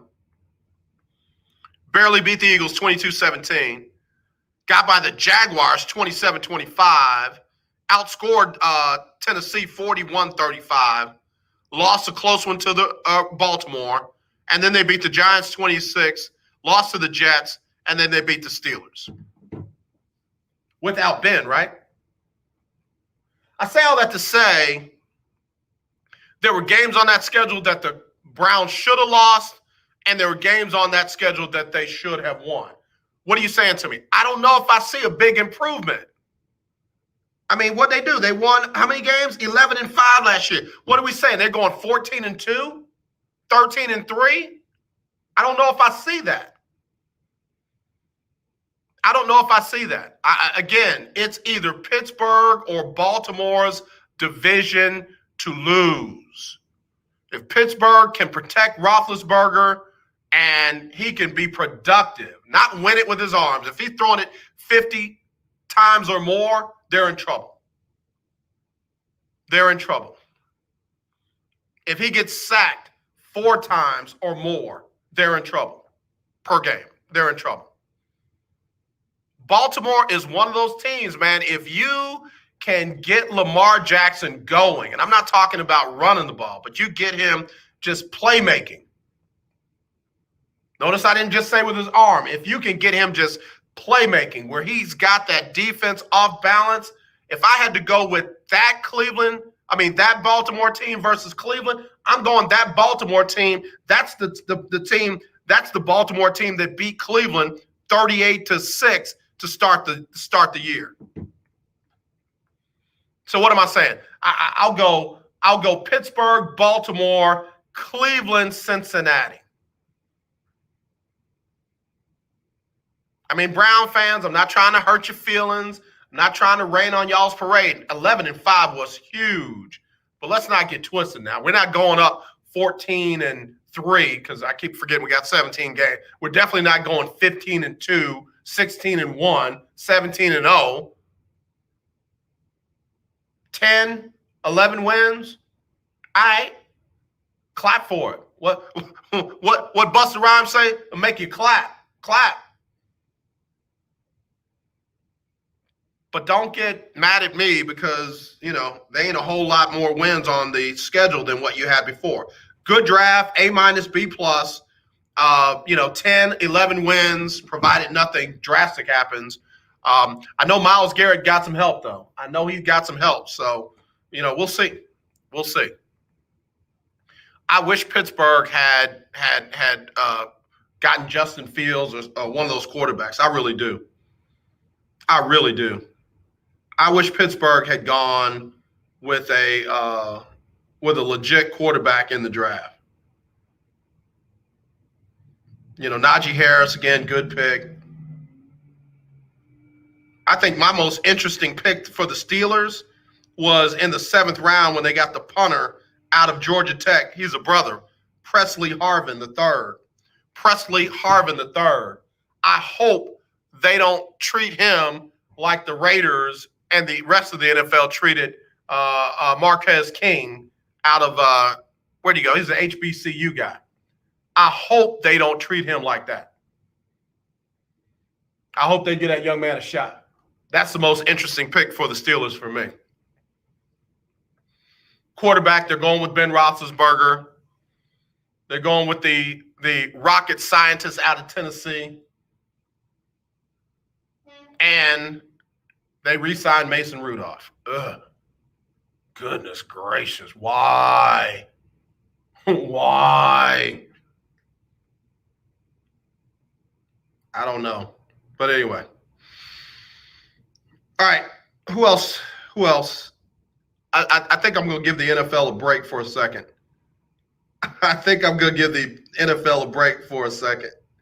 And jump basketball real quick. Tough weekend for the Rockets. They lost 2 over the weekend. Ended up losing on Saturday to Golden State, and then the Knicks beat up on them last night, 122-97. Once again, several Rocket players, I think 8 Rocket players were injured or, had to sit out due to health and safety protocols. But still, 122-97. And oh yeah, by the way, it doesn't get any easier. They host Philly Wednesday at 7:00. And Philly is battling for the top spot in the East for the NBA. Great game yesterday with Milwaukee and the Brooklyn Nets. In fact, I was pleasantly surprised in what I saw out of Giannis Antetokounmpo. I was very surprised. Giannis went 4 for 8 from 3, 49 points, 8 rebounds, 11 assists, plus he had 3 blocks and a steal. That's a heck of a stat line in a big game. But notice what I said it was. A big game. Not 4 out of 7, but a big game. Could he do that 3 more times against Kevin Durant, Kyrie Irving, and possibly James Harden? That's what you got to do. That's what this is. That's what this is about right now. These are fun to watch right now.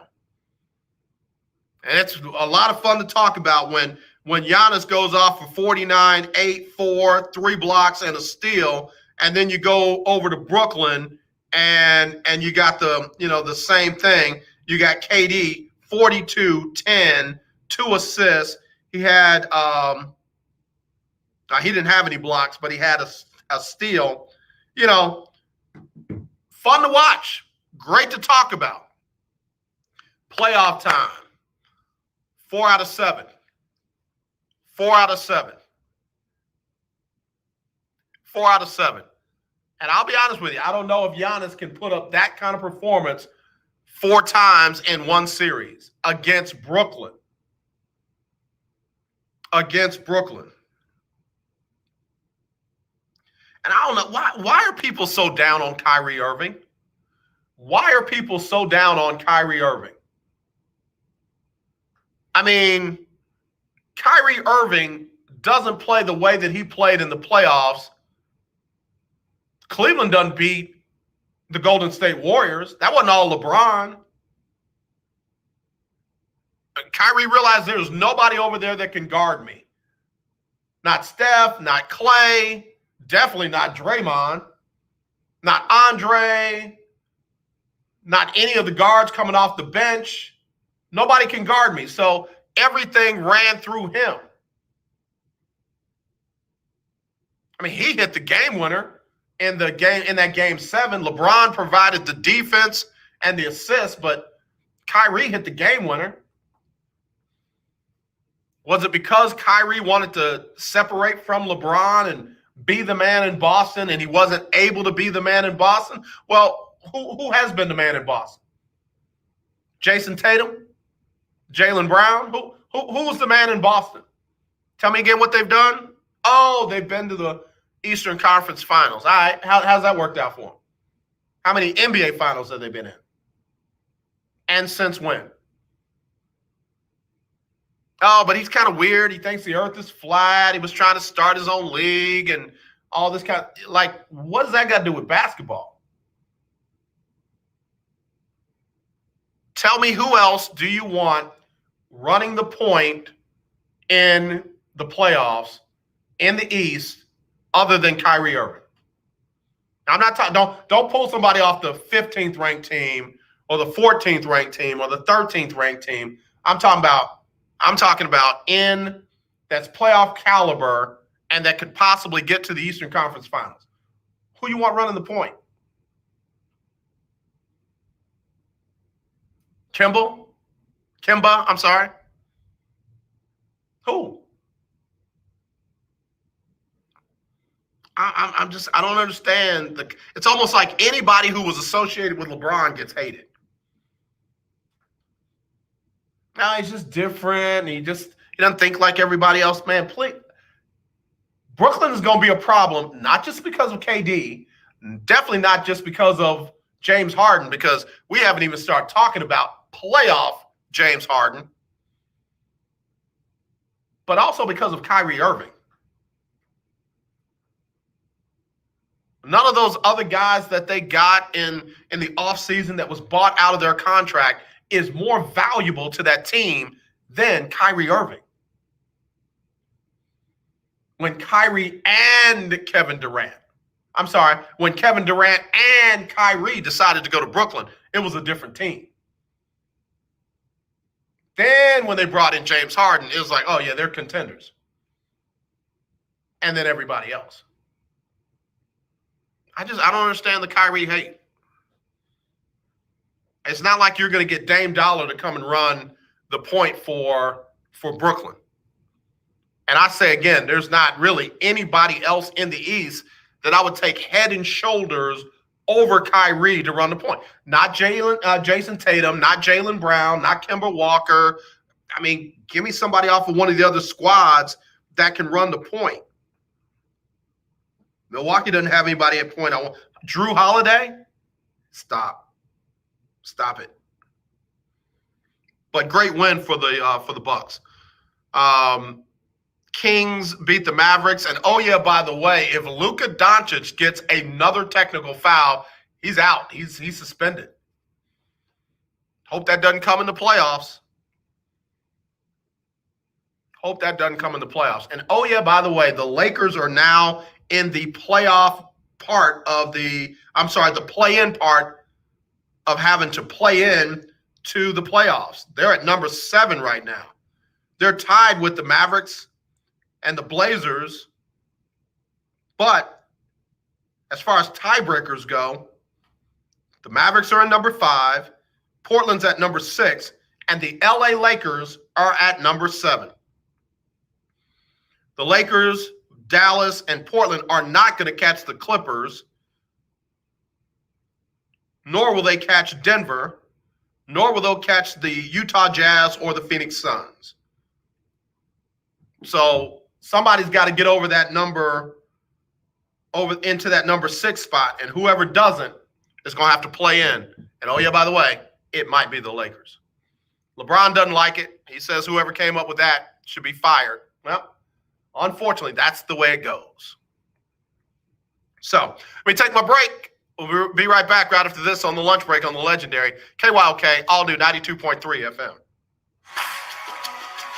If your loved one has passed away due to COVID-19, pay close attention to this message. You could be entitled to a death benefit of over $300,000. The U.S. government has set up a fund to pay families relief if they've lost a loved one due to COVID-19. We know this is a hard time for you, and this fund has been set up by the federal government to help ease your pain. The compensation includes a death benefit and lost wages benefit. Time is limited, so we urge you to make a free phone call right now. There's no cost to you for this claim. All legal fees are only covered once you receive your money. So if you've lost a loved one due to COVID-19, call the legal helpline right now to find out if you qualify for a cash award. Here's our number, 800-876-7047.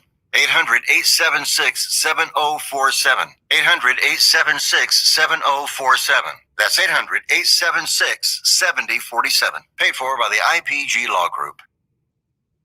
Do you watch television? Of course you do. Then have you tried Dish TV from All American Dish yet? No? Well, now is a great time because we are giving everyone that calls today a 2-year locked-in price. Your rate will not change for 2 years. The clock is ticking. Call now, get Dish, and get your price locked in for 2 years and save yourself some money. Dish has your favorite TV programs, even Netflix and Amazon Prime built into the DVR. You can even watch Dish anywhere you have an internet connection. Plus, we've even got awesome discounts for the military and seniors. Oh, and one more thing. Call All American Dish now and we'll even give you a free Google TV voice remote, free installation, and free equipment. Don't wait. Call All American Dish now.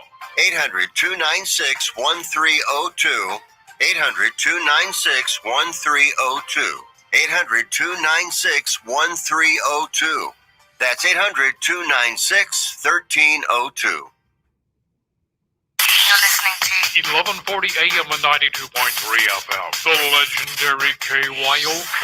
Hi, this is TJ from South Park. I listen to the lunch break with AJ Jones on 1140 AM and 92.3 FM.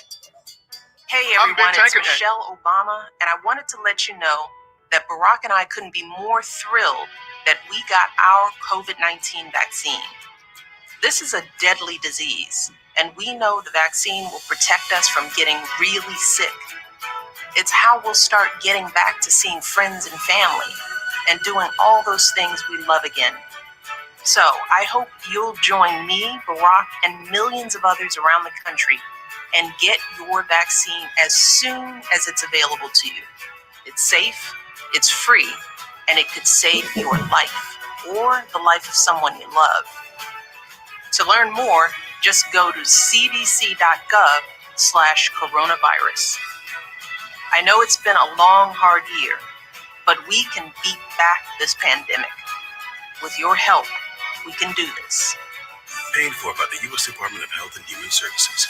Hi, this is Sonia from Southeast Houston, and you're listening to The Lunch Break on 92.3 and KYOK. All right, y'all, back here on The Lunch Break on the legendary KYOK and the all-new 92.3 FM. It is our Media Monday, and enjoying getting your comments on what you want to talk about. Media Monday, anything that you see on your various different sites where you get your sports news.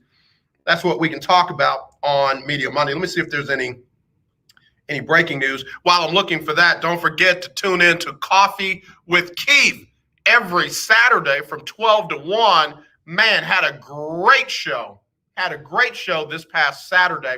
Had a young lady on from the south side of Chicago. She has a business called Southside Grinds, and man, it was fascinating. So if you are a coffee drinker or a coffee aficionado, you got to tune in to Coffee with Keith. Even if you're not, you're going to learn stuff about coffee and the different parts of the business that you never knew before, and you'll find out ways that you can monetize it for yourself.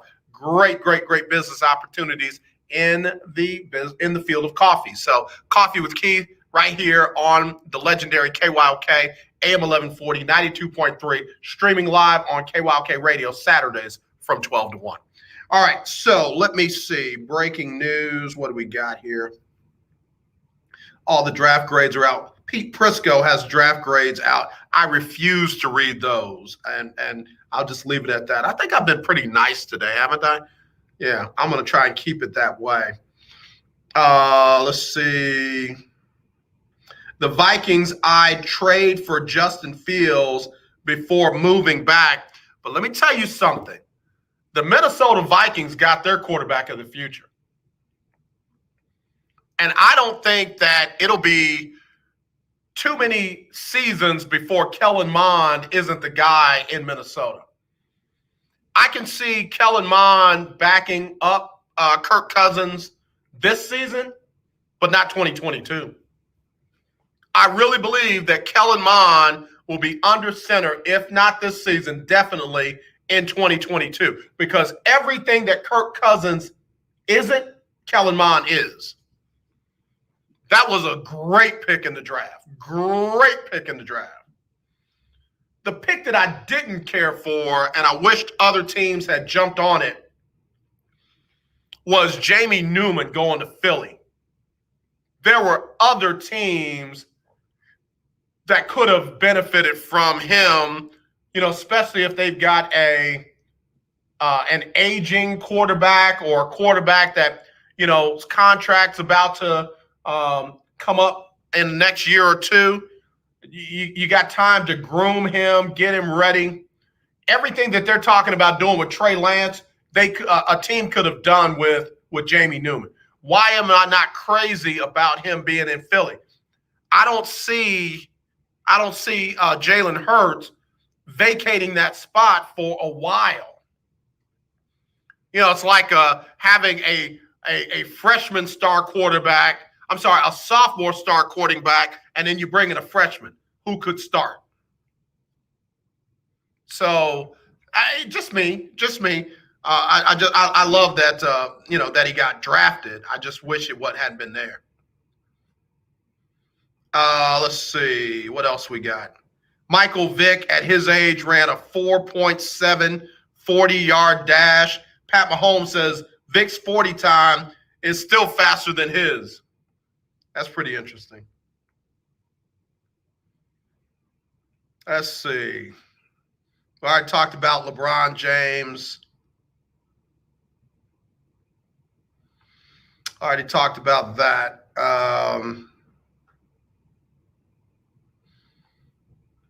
I think that's all we got breaking-wise. Brooklyn signed Mike James to a second 10-day contract. Yeah, okay, that's fine. Lakers, Dennis Schroeder is expected to miss 10 to 14 days due to health. Gotcha. All right, that's all I got there. All right, let me do this. Let's talk some baseball before I go. Can we do that? Talk some baseball before I go. Let me look at the standings, because that's really what I want to talk about. Right now, best team in the American League. You got two of them. The Boston Red Sox at 17-12. And then you've got the Oakland A's, not the Houston Astros, but the Oakland A's in the AL West at 17-12. Those are your two best teams in the American League right now. A close third, you got the Kansas City Royals at 16-10. The East is a little jumbled. You got Boston 17 wins, Toronto 14, Yankees 14, Tampa 14, and Baltimore 13. The AL West is a little jumbled up as well. Oakland 17-12, Seattle 16-13. Then you got the Astros at 15-13, Angels at 13-13, and the Rangers at 13-16. The Astros took 2 out of 3 over the weekend down in Tampa, but they go and play the Yankees starting tomorrow at just after 6 o'clock, and the Yankees are trying to get above 500. Going to be an interesting series. Going to be a very interesting series. Those two teams have no love for each other. None. And it's in New York. I don't know. It's going to be interesting. That's in the American League. Let me go over to the National League real quick. And your best team in the National League right now is, believe it or not, the Milwaukee Brewers and the San Francisco Giants. Not the LA Dodgers, not the San Diego Chargers, and just because I like to talk about them, not the Chicago Cubs. Washington is not, well, they're on top of the National League East, but the National League East is starting to look like the NFC East in the NFL, where all the teams are mediocre at best. Washington's 12-12. The Mets are 11-11. The Phillies are 13-15. The Braves are 12-16, and the Marlins are 11-16. Yo, Derek Jeter, you got to do better than that, bruh. FYI. But again, you got the Brewers and the Giants. Now, the National League West is solid, with the exception of Colorado. You got the Giants at 17-11. You got the Dodgers at 17-12. The Padres at 16-13. And the Diamondbacks at 15-13. And then down there at the bottom, you got the Colorado Rockies at 10-18. So we'll see. It's early. That's as much baseball talk as I'm going to give you right now because it's way early. I mean, what are they playing 161 this year? 162. They're going to play all of them? It's a lot of games. We're at 24. 28 on some teams. So, yeah, we'll see where we go from there. And then last and certainly not least, I got to give some college football love out. Sam Houston State, the Bearcats are on their way to the semifinals of a real playoff. The FCS playoffs are the real deal, not that college football playoff invitational, Alabama, Clemson invitational. They actually, let the top 16 teams go for it. And Sam Houston State knocked off North Dakota State 24-20 in the quarterfinals. And they're going to play in the semifinals versus James Madison this coming Saturday at 1 o'clock. Whoever wins that FCS championship, they earned it. They earned it. The college football playoff championship, come on, American Idol.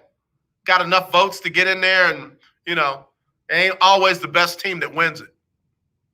And then I got to give a lot of love again to Alabama A&M, knocking off Arkansas Pine Bluff 40-33 to win the SWAC championship. First time in 15 seasons. First time in 15 of them. Good for them. Great game. Alabama A&M started to pull away and Arkansas Pine Bluff put some points on the board, got it within 7, and then A&M closed the door on them. So there we go. I also want to give some love to the HBCU players that were signed as unrestricted free agents before I go. None of them were drafted. Again, want to shout out to cornerback Mac McCain from North Carolina A&T. He signed with Denver. The Carolina Panthers signed offensive guard David Moore out of Grambling. Seattle signed defensive back Brian Mills out of North Carolina Central. And then the Atlanta Falcons signed O-lineman Keon Smith out of Fayetteville State. And the Tampa Bay Buccaneers, no surprise there, took offensive lineman Calvin Ashley out of FAMU. Again, congratulations to those brothers being able to sign as undrafted free agents after the NFL draft was over. So that's what I got. Let me get ready to get out of here. I think I've pretty much given you a sports update. Texans got themselves a quarterback with their very first pick in the NFL draft in the 3rd round. They took Davis Mills out of Stanford, obviously trying to secure themselves should they have a vacancy at quarterback. So, again, I'm not surprised. A lot of people are. I'm not one of them. The Dallas Cowboys addressed several of their needs by selecting 3 defensive backs, 2 offensive linemen, 2 defensive tackles, an edge rusher, and they also got 2 linebackers and a wide receiver.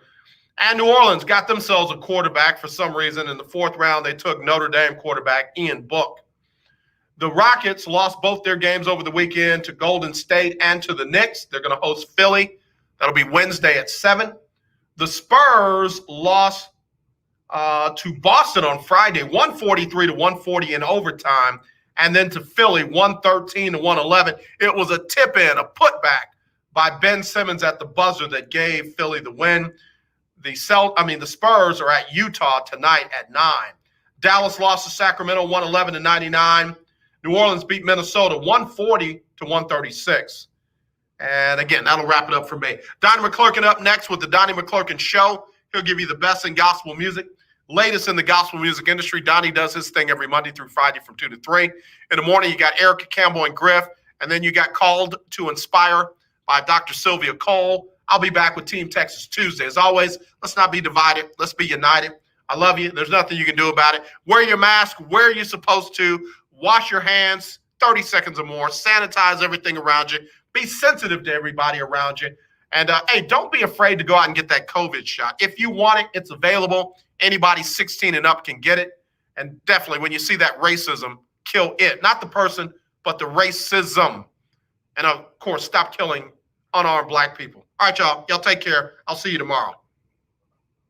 It's Sybil Wilkes with what you need to know. Today, family and friends will remember Andrew Brown Jr. as the nation will learn more about the black man shot to death by a North Carolina County Sheriff's deputies. The celebration of Andrew's life is a necessary step in the grieving process, but as many are likely to mention during today's funeral, the real work lies ahead. As Reverend Al Sharpton and others come together today to comfort his family, may they also be comforted by the fact that justice in the form of real systemic change will come to their loved one and to a nation of people living in fear that any one of us could be next. The Biden administration is urging Americans in India to leave the country as it plans to restrict travel between the U.S. and India beginning tomorrow, May 4th. India set another daily global record of new infections Saturday with more than 400,000 new cases. The legendary 1140 AM KYOK Conroe and 92.3 FM K222CX Houston. All right, hope y'all enjoyed the show today. A lot of fun talking draft and all that with you. Again, we'll look forward to talking to y'all tomorrow. Not this, definitely this. Take care. Love you.